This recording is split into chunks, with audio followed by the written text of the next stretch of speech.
Hey hello everyone, কেমন আছো সবাই? কার কার সাথে এরকম হয়েছে বলো তো, যে ফেসবুক ঘাঁটতে ঘাঁটতে খাওয়ার ভিডিও দেখে মনে হয়েছে যে না, এটা আজকেই আমাকে খেতে হবে? কার কার সাথে এমনটা হয়েছে অবশ্যই আমাকে কমেন্টে জানাবে। তাই আমরা বেরিয়ে পড়েছিলাম একটু পেট পূজা করার জন্য। তো রাস্তায় যেতে যেতে ঠিক করলাম যে সামনে যেই রেস্টুরেন্টে আগে পড়বে তো সেটাতেই আমরা ঢুকবো। তারপর দেখো বাইরে এত বৃষ্টি হয়েছে আমি টেরই পাইনি। বিকেলবেলা এত ঘুমিয়েছিলাম যে কোন দিক দিয়ে বৃষ্টি হয়ে গেল সেটা আমি বুঝতেই পারিনি। তারপরে বেরিয়ে দেখি এই অবস্থা রাস্তাঘাটের।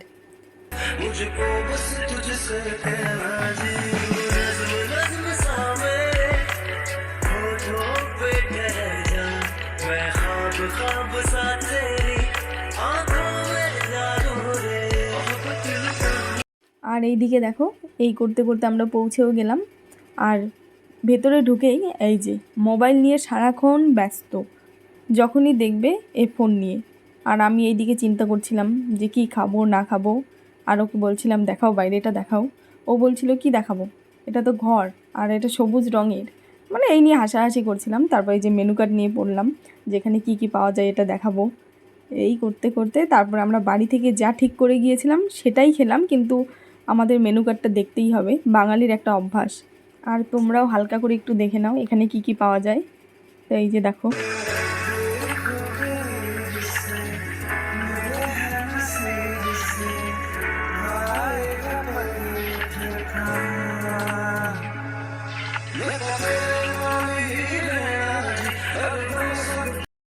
আর এখানে যে আমি কি বকবক করছিলাম ভগবানই জানে। আসলে আমি একটু বেশি কথা বলি, কথা না বললে আমার পেটের ভাত হজম হয় না। এই যে দেখো আবার মেনু কার্ড দেখাচ্ছি, কি পাগল আমি। হয়তো এই যে দাম নিয়ে হাসাহাসি করছিলাম যে এটার দাম এত বেশি চলে গেল, এরকম কিছু একটা বলছিলাম হয়তো। আসলে আমি একটু বুদ্ধিমান মানুষ তো তাই। হায় রে হায়, আমার বকবক তো আর শেষ হচ্ছে না। উফ, কি বকবক। তারপরে এই যে অর্ডার দেওয়ার পরে যে সময়টা থাকে যে কখন খাবার আসবে কখন খাবার আসবে, এই সময়টা যে এত অসহ্যকর ব্যাপার লাগে। এই দেখো এটাই হয়তো আমি এখানে বলছিলাম যে কখন খাবার আসবে, এই সময়টা এত বোর লাগে। উফ, আচ্ছা আমার মতো তোমাদেরও কি এরকমটা মনে হয়? তারপরে দেখো অপেক্ষার অবসান ঘটিয়ে চলে আসলো এই স্যালাড। এক টুকরো শশা দেওয়ার মানেটা কি এখানে সেটাই বুঝতে পারলাম না। তারপর আমি একটা লঙ্কা নিয়ে দিয়ে দিলাম যে গোলাপ তো দিতে পারবো না, এই লঙ্কাটাই ধরে রাখো। তবু আমাকে ইগনোর করলো, মোবাইল ঘাঁটতেই থাকলো, কি বলবো। তারপরে যে আমাকে খাবার বেড়ে দিচ্ছে, এটা অবশ্য ভালো ব্যাপার।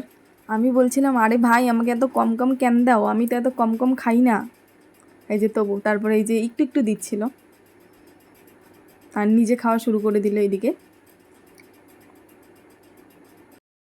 তারপর আমি বললাম তোমার খাওয়ার ভিডিও আমি কইরে দিছি, এবার আমারটাও দাও, আমি কম যাই না ভাই, আমারটাও করে দিতে হবে। তারপর দেখো খাবারটা খেয়ে যে কী তৃপ্তি লাগলো, সত্যি ভালো ছিল, মানে খুবই ভালো ছিল। আমার এই যে দেখো মুখের এক্সপ্রেশন দেখেই বুঝতে পারবে।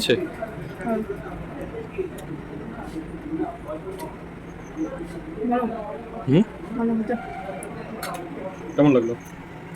দারুণ। ওয়াও। গাইস এই দেখো the art are the artist একসাথে। টিস্যু নিয়ে আবার কি করে বাবা, মাংসের টুকরাগুলো আবার বাড়িতে নিয়ে যাবে নাকি? তো খাওয়া দাওয়া মোটামুটি ভালো হলো, এখন যেতে হবে বাড়ি।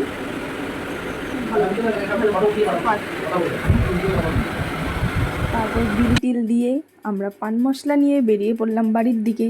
তারপর বাড়িতে চলে আসলাম, বাড়িতে চলে এসে আমি রং পেন্সিল নিয়ে বসলাম, এই বোতল আর্ট করব। আমি অনেক দিন থেকেই আমি ভাবছিলাম যে বোতলের উপর একটু রং করব, আর্ট করব।